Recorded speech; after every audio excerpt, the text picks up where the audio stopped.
வரும் 15ஆம் தேதி தவிக தலைவர் விஜய் சிபிஐ விசாரணைக்கு ஆஜராக உள்ளதாக அக்கட்சியின் இணை பொதுச் செயலாளர் நிர்மல்குமார் தெரிவித்துள்ளார்.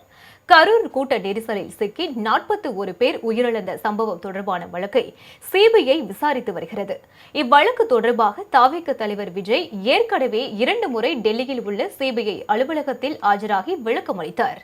இதனைத் தொடர்ந்து இன்று நேரில் ஆஜராகும்படி தவிக தலைவர் விஜய்க்கு நேற்று சிபிஐ சம்மன் அனுப்பியிருந்தது.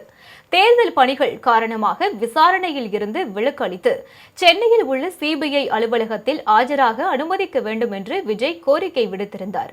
இதனை அடுத்து வரும் 15ஆம் தேதி நேரில் ஆஜராகுமாறு விஜய்க்கு சிபிஐ சம்மன் அனுப்பியுள்ளது.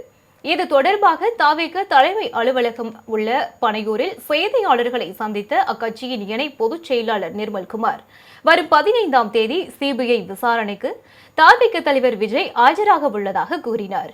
பாஜகவுடன் கூட்டணி இல்லை என்ற நிலைப்பாட்டில் மாற்றம் இல்லை என்றும் யூகங்களுக்கு பதில் செல்ல வேண்டியதில்லை என்றும் அவர் தெரிவித்தார்.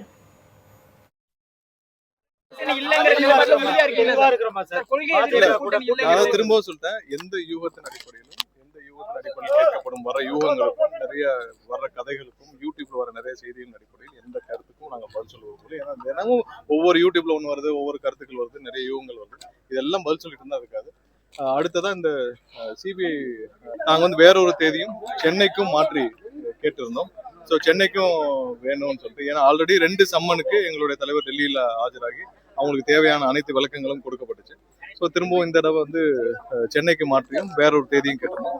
வர 15ஆம் தேதிக்கு திரும்பவும் சம்மன் கொடுக்கப்பட்டது.